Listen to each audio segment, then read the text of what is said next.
మిత్రులారా, నమస్తే. నిన్న అనుకోకుండా ఒక మంచి సినిమా చూశానండి. చూసిన వెంటనే మీకు దాని గురించి 4 మాటలు చెప్పకుండా ఉండలేకపోతున్నాను. ఆ సినిమా 'సోమంటే క్రితవు' మలయాళం మూవీ. Amazon prime.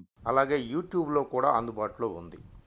2023లో వచ్చిన సినిమా ఇది.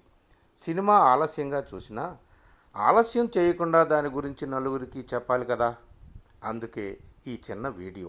మిత్రులారా, ఈ సినిమా కొంచెం కామెడీగా మొదలవుతుంది. మనల్ని నవ్విస్తూనే ఒక సత్యం వైపు నడిపిస్తుంది. అది మనకు ప్రకృతికి, మనకు జీవితానికి ముడివేసే సత్యం. సోమంటే క్రితవు అంటే మగవాళ్ళు చెంపలపైన పైనుంచి కింద వరకు పెంచుకునే జుట్టు, దాన్ని మనం సైడ్ లాక్స్ లేదా సైడ్ బర్న్స్ అని కూడా అంటాము. ఇందులో కథానాయకుడు సోమన్ అలా సైడ్ లాక్స్ పెంచుకుంటాడు. అతని 2 చెంపల మీద 2 క్రేటర్స్లా ఉంటాయి. అంటే చెత్తను ఊడ్చివేసే పదునైన పరికరాలు. ఆ షేపులో అతను చెంపలపై జుట్టు పెంచుకుంటాడు. ఎందుకు అలా పెంచుకుంటాడో ఎవరికీ తెలియదు. అందరూ అతన్ని పాతకాలపు మనిషిలా, చాదస్తపు మనిషిలా చూసి పిచ్చివాడని నవ్వుకుంటూ ఉంటారు. అలా అతను ఎందుకు పెంచుకుంటాడో సినిమా ఎండింగ్లో కానీ మనకు తెలియదు. ఇక కథలోకి వచ్చేస్తే, సోమన్ అనే యువకుడు ఒక ఊర్లో అగ్రికల్చరల్ ఆఫీసర్గా పనిచేస్తుంటాడు. అతను ప్రకృతి ప్రేమికుడు.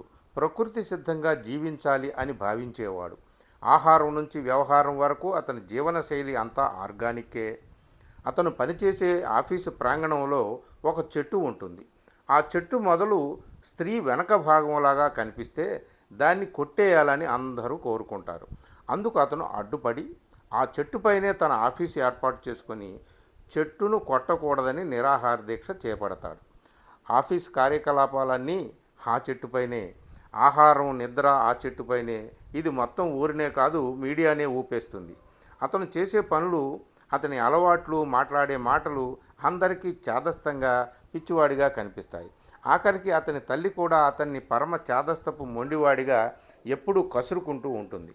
అయితే అతని లక్షణాలు నచ్చి ఒక అమ్మాయి అతన్ని పెళ్లి చేసుకోవడానికి సిద్ధపడితే అతను కూడా ఓకే చెప్పేస్తాడు, తల్లికి ఇష్టం లేకున్నా.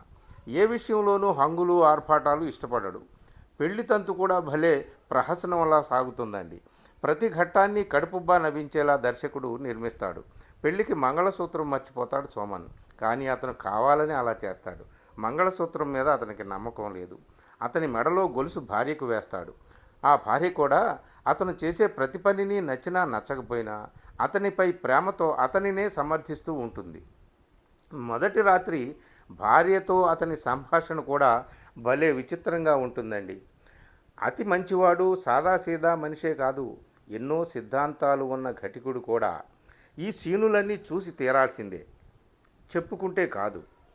అతను నచ్చని విషయాల మీద గాంధీ గారి పద్ధతిలో శాంతియుతంగా సత్యాగ్రహాన్ని పాటిస్తాడు. ప్రజలతో సమ్మెలు చేయిస్తాడు. భార్య ప్రెగ్నెంట్ అని తెలిసిన తర్వాత ఆసుపత్రికి తీసుకువెళ్లకుండా తానే అన్ని జాగ్రత్తలు తీసుకుంటూ భార్యకు తెలియకుండానే భార్యతో అన్ని వ్యాయామాలు చేయిస్తాడు. చివరికి తల్లికి, అత్తమామలకు ఏ మాత్రం ఇష్టం లేకున్నా ఇంట్లోనే ఒక మంత్రసానిని రప్పించి భార్యకు ప్రసవం చేయిస్తాడు. ఈ ఘట్టం కూడా అద్భుతంగా మలిచాడు డైరెక్టర్. ఇంత చాదస్తం మనిషి ఏంట్రా ఈ సోమన్ అని మనం అనుకుంటాం. అలా అనుకుంటూనే అతని ప్రేమలో మనం కూడా పడిపోతాం, అతని భార్యలానే. అన్ని సినిమాల్లోలానే ఈ సినిమాల్లో కూడా విలన్ ఉంటాడు. అతను ఒక పారిశ్రామికవేత్త. అయితే ఈ సినిమాలో ఆ విలన్ కేవలం ఒక కథానాయకుడికి మాత్రమే విలన్ కాదు. ప్రకృతికి, ప్రజలకు, ప్రజల జీవన విధానానికి అన్నింటికీ కూడా అతనే విలన్. బాతుల పెంపకంతో బతికే ప్రజల మధ్య బర్డ్ ఫ్లూ అనే వ్యాధి నెపంతో బాతులన్నింటినీ కాల్చివేయించి తన బీఫ్ వ్యాపారాన్ని పెంచుకోవడానికి ఆ వ్యాపారి చూస్తాడు. దీన్ని కనిపెట్టిన సోమన్ అతనికి వ్యతిరేకంగా పోరాడతాడు. బాతు మాంసంతో బిర్యానీ చేసి తనతో పాటు పనిచేసే వ్యక్తి, తాను తింటారు. ఈ లోపల చాలా హంగామా జరిగిపోతుంది. అనుకోకుండా ఆ బిర్యానీ తిన్న వ్యక్తి అనారోగ్యం వచ్చి చనిపోతాడు. దానికి కారణం సోమన్ తినిపించిన బిర్యానీ అని నమ్మించడానికి ఆ వ్యాపారి చూస్తాడు. ఆ వ్యక్తి చనిపోయింది ఈ వ్యాపారి నడిపించే ఆసుపత్రిలోనే. అయితే అతను చనిపోవడానికి కారణం ఏమిటి, ఏం జరిగింది, భయంకర సత్యాలు తర్వాత బయటపడతాయి. సోమన్ చేసే ప్రతి పని ప్రకృతిని రక్షించడానికి, మనిషి ఆరోగ్యాన్ని రక్షించడానికి, మనిషి ఆనందంగా ఆహ్లాదంగా జీవించడానికి ఉపయోగపడే పనులే. మూఢనమ్మకాలకు వ్యతిరేకంగా అతని జీవితాన్ని ఒక ఉదాహరణగా సోమన్ కథను మలిచాడు డైరెక్టర్. అతనికి పుట్టే బిడ్డకు 10 సంవత్సరాలు నిండేసరికి ఆ బిడ్డ తండ్రికి మృత్యుగండం ఉంటుందని జ్యోతిష్యుడు చెప్తాడు, ఒక వ్రతం చేయించి డబ్బులు పొందడానికి. దాన్ని వ్యతిరేకిస్తాడు సోమన్. సినిమా చివరిలో దీనికి సరైన జవాబుగా ఒక అద్భుత దృశ్యాన్ని చిత్రీకరిస్తాడు డైరెక్టర్. నిజంగా పాప 10వ పుట్టినరోజున సోమన్ చనిపోయినట్టు మనకు అనిపిస్తుంది. కానీ అతను చనిపోయాడా లేక ఏమయ్యాడు, ఎందుకు ఆ దృశ్యాన్ని అలా చిత్రీకరించారు, ఇది కూడా మీరు చూస్తే కడుపుబ్బా నవ్వుతూనే అంధవిశ్వాసాల వైపు కన్నెత్తి కూడా చూడకూడదని లోపలే నిర్ణయాలు తీసేసుకుంటారండోయ్.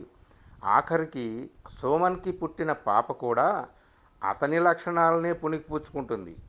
హార్ట్ స్ట్రోక్ వచ్చి కింద పడిపోయిన హెడ్ మాస్టర్కు తండ్రి ద్వారా తాను తెలుసుకున్న జ్ఞానంతో ప్రాణం పోస్తుంది ఆ పిల్ల. పాపను 9వ ఏట వచ్చిన తర్వాత సోమన్ గవర్నమెంట్ స్కూల్లో చేర్పిస్తాడు. ఇలా పిల్లల చదువు దగ్గర నుంచి పెద్దల బతుకు దాకా, ప్రకృతి నుంచి, పర్యావరణం నుంచి, వ్యాపారవేత్తల దోపిడీ దాకా అనేక గుణపాఠాలతో కామెడీని రంగరించి ఈ సినిమాను డైరెక్టర్ చిత్రీకరించిన విధానం మనల్ని ముగ్ధుల్ని చేస్తుంది. సినిమా ఎలా ఎండ్ అయింది, ఏ సందేశంతో ఎండ్ అయింది అనేది చాలా కీలకం. ఇది మీరు చూసి తెలుసుకోవాలి. సోమన్ చివరిలో చెప్పిన మాటలు మనుషులకు మధ్య ఉండే బంధం గురించి అతను చేసిన కీలకమైన వ్యాఖ్య. మనం సినిమా చూసి ప్రత్యక్షంగా విని ఆనందించి ఉత్తేజం పొందాల్సినది. నవ్వుతూ ఈ సినిమా చూసి చివరకు ఒక గొప్ప చైతన్యంతో ఎంత మంచి సినిమా చూశాంరా అనే సంతృప్తిని పొందుతాం. ఇదే కదా ఒక గొప్ప సినిమా లక్షణం. నేను ముందే చెప్పాను కదా, చెంపల మీద అతను క్రాటర్స్లా ఎందుకలా జుట్టు పెంచుకుంటాడని. క్రాటర్స్ అంటే చెత్త ఊడ్చి పాడేసేది. సమాజంలో ఉండే చెత్తను ఊడ్చి పాడేయాలన్న కర్తవ్యాన్ని, బాధ్యతను నాకు నేను నిరంతరం గుర్తు చేసుకోవడానికి అలా పెంచుకుంటానని చివరిలో అతను చెప్తాడు. భలే హాస్యంగా ఉంటుంది, కానీ ఎంత అద్భుతమైన మెసేజ్ ఉంది ఇందులో. అలాగే ఇందులో సోమన్ పాత్రలో వినయ్, అతని భార్య పాత్రలో ఫరా షిబ్లా, తల్లి పాత్రలో సీమా జీ నాయర్ అందరూ భలే నటించారండి. చూసి తీరాల్సింది. ఆఖరికి కొన్ని నిమిషాలు మాత్రమే ఉండేటటువంటి ఆ మంత్రసాని పాత్ర వేసినటువంటి ఆమె కూడా చాలా అద్భుతంగా నటించింది. ఇంత మంచి సినిమా అందించిన డైరెక్టర్ రోహిత్ నారాయణన్కు మనం స్పెషల్ హ్యాట్స్ ఆఫ్ చెప్పాలండి. ఆలస్యం అయితే ఏమైంది, ఇప్పటికైనా ఈ సినిమా చూసేయండి. మరి మంచి సినిమాను పరిచయం చేసినందుకు మీరు ఈ వీడియోని మిత్రులకు కూడా పరిచయం చేస్తారు కదూ. Thank you. Me Prasad Murthy.